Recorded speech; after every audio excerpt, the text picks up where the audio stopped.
Menteri Pertanian Pak Amran Sulaiman ya, menggugat media Tempo sebesar 200 miliar ya, menggugat secara perdata di mana Pak Amran ya, merasa dirugikan atas pemberitaan dari media Tempo. Kalau kita bicara media Tempo, sebenarnya sudah tidak heran ya, sudah banyak pihak yang dirugikan atas pemberitaan media Tempo yang tidak benar ya. Dan sudah berkali-kali media Tempo ini akhirnya kena sanksi dari Dewan Pers. Tapi kenapa hal ini terus dilakukan? Kenapa media Tempo tidak pernah belajar dari sanksi yang mereka dapatkan? Ya karena bagi media Tempo, sanksi yang mereka dapatkan itu hanyalah sebuah sanksi yang tidak memiliki resiko apapun terhadap mereka. Sehingga ya mereka melakukan lagi ya pemberitaan-pemberitaan itu, yang penting tujuannya adalah ya secara bisnis laku kan. Jadi karena tidak ada sanksi yang memberatkan mereka, tentu bagi mereka ya sudah cukup dengan minta maaf ya, itu selesai dan kita bisa melakukan hal itu lagi. Makanya saya mengatakan tentu undang-undang pers ini sudah harus diubah ya, dan sudah harus ada unsur pidananya gitu. Kenapa saya mengatakan seperti itu? Karena kebebasan pers sekarang ini kan sudah kebablasan ya. Jadi setiap setiap media Tempo mengeluarkan pemberitaan yang merugikan orang lain, itu mereka fine-fine saja, aman-aman saja, karena mereka berlindung di balik kata media dan kebebasan pers. Kalau orang lain ya tidak menggunakan media pers atau tidak berlindung di balik pers, membuat statement atau membuat pemberitaan seperti media Tempo, itu sanksinya pidana dan bisa dipenjara. Tapi kalau media ya, media Tempo itu tidak ada sanksi pidananya. Nah, ini kan sudah jelas ada ada sesuatu yang tidak adil. Dan tentu ada dari ketidakadilan ini akan membuat atau celah ini akan bisa dimanfaatkan oleh orang-orang yang tidak bertanggung jawab ya untuk membuat kegaduhan di negara ini. Ya. Jadi begini, kita sudah melihat sekarang ketika media Tempo ya digugat secara perdata, apa yang terjadi? Ya, kita lihat kan orang-orang media Tempo itu bicara, wah kebebasan pers saat ini mau diberangus. Wah, kebebasan berpendapat saat ini mau diberangus. Wah, ini adalah misalnya kriminalisasi ya. Kita nonton lah, saya beberapa saat lalu melihat statement-statement dari orang-orang media Tempo ya bocor alus. Itu ke sana arahnya.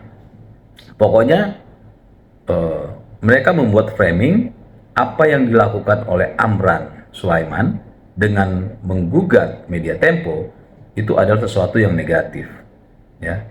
Jadi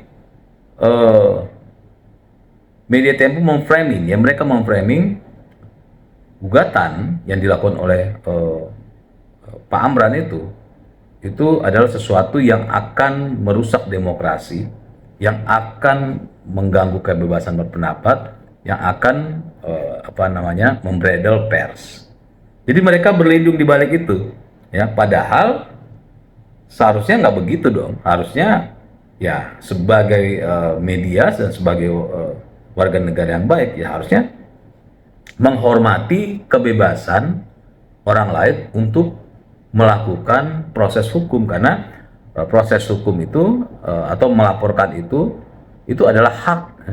Nah, kenapa akhirnya ya hak seseorang dibredel jadinya kan atas nama pers, seolah-olah orang itu melakukan tindakan yang salah, seolah-olah Amran Nasution itu melakukan perbuatan yang tidak benar gitu.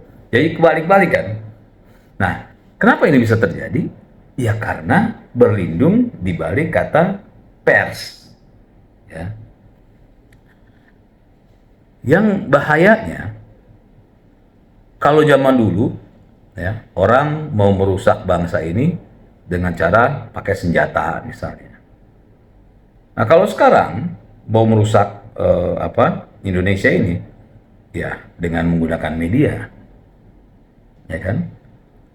Cara yang paling aman untuk merusak bangsa ini adalah menggunakan media, terus medianya memprovokasi, medianya menyebarkan hoax, itu aman aja.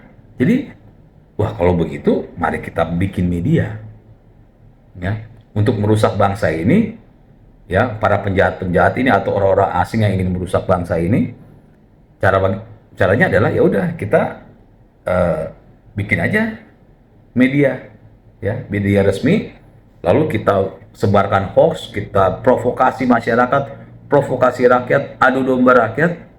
Nanti kalau kita diperkarakan, nggak bisa, karena kita adalah pers, kita berlindung di balik undang-undang pers. Nanti kalau ada yang menggugat kita, ya kita bilang bahwa mereka itu anti kebebasan. Akhirnya jadi begitu, dan itu bisa saja terjadi, ya.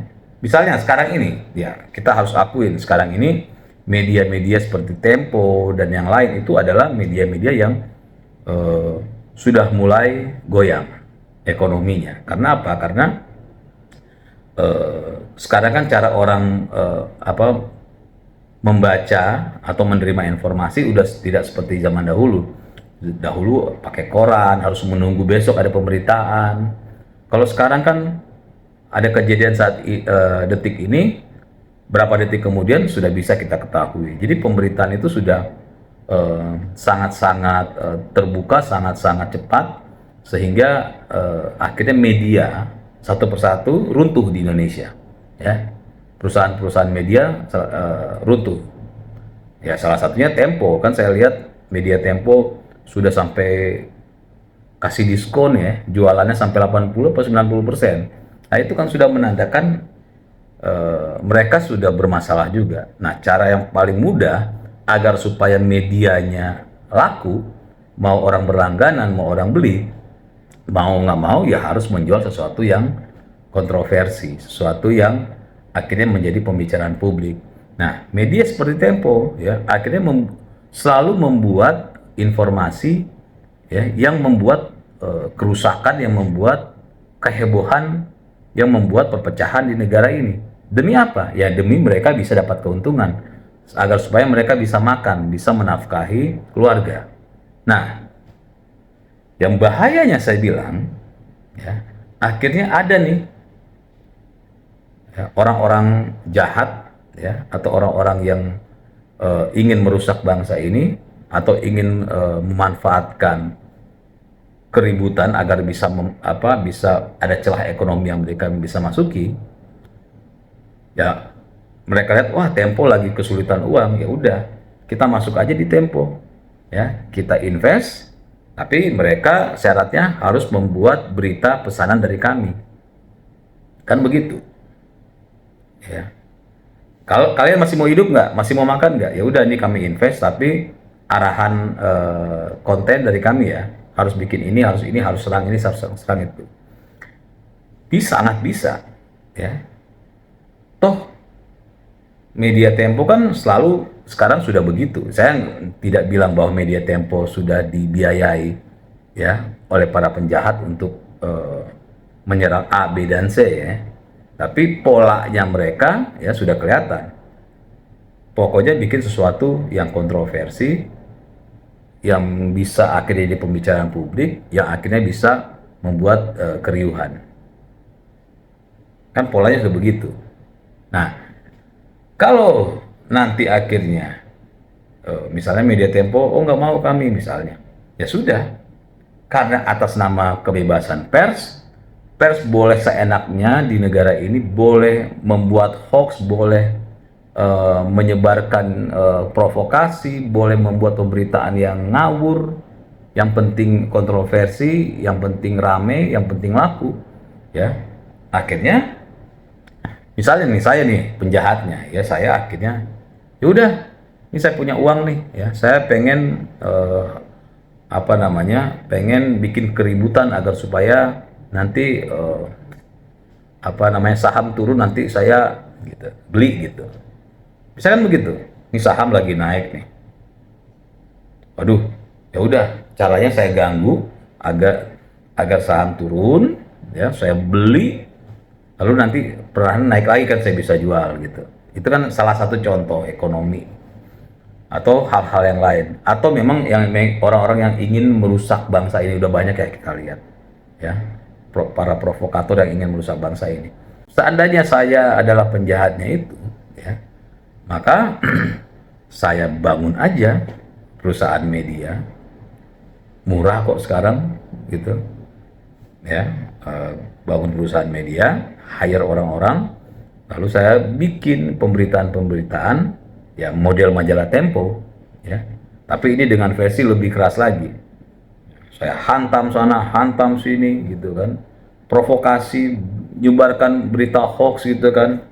Nanti kalau ada yang tersinggung, lalu ada yang marah-marah, lalu ada yang mempolisikan atau mempidanakan, gampang, ya media saya akan bilang, wah, ya anti demokrasi ini, wah nggak boleh mempidanakan pers, apa mempidanakan pemberitaan kami, ya karena kami dilindungi oleh undang-undang pers, ya.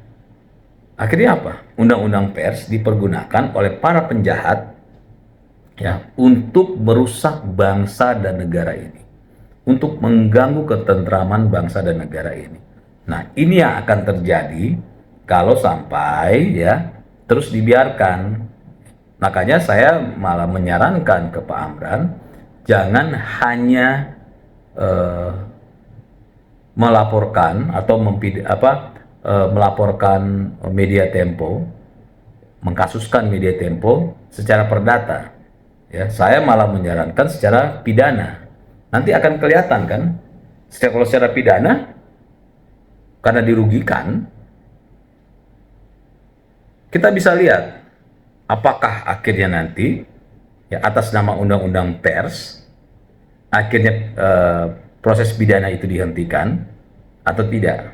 Nah, kalau seandainya proses pidana itu dihentikan, nah ini bahaya. Itu yang saya bilang tadi. Akhirnya para penjahat berbondong-bondong untuk menyuntik media-media sekarang yang sudah sudah kesulitan keuangan untuk merusak bangsa dan negara ini. Atau mereka bikin aja media, lalu mereka membuat pemberitaan yang terus memprovokasi, terus menyebarkan permusuhan, terus menyebarkan hoax gitu kan, agar supaya tercipta kerusakan, tercipta huru-hara di negara ini. Dan bukankah huru-hara di negara ini salah satu penyumbang terbesar adalah media, ya pemberitaan media, iya kan? Ini kita harus akui sama-sama. Nah makanya Pak Amran, saya sarankan untuk selain perdata, coba pidana. Kalau sampai akhirnya pidana itu ditolak atas nama undang-undang pers, ini berbahaya. Ya, segera pemerintah dan DPR mengubah undang-undang pers dan harus memasukkan unsur pidana bagi media-media yang menyebarkan permusuhan, yang menginformasikan informasi hoax, bahkan pemberitaan-pemberitaan yang akhirnya bisa membuat kerusuhan di negara ini.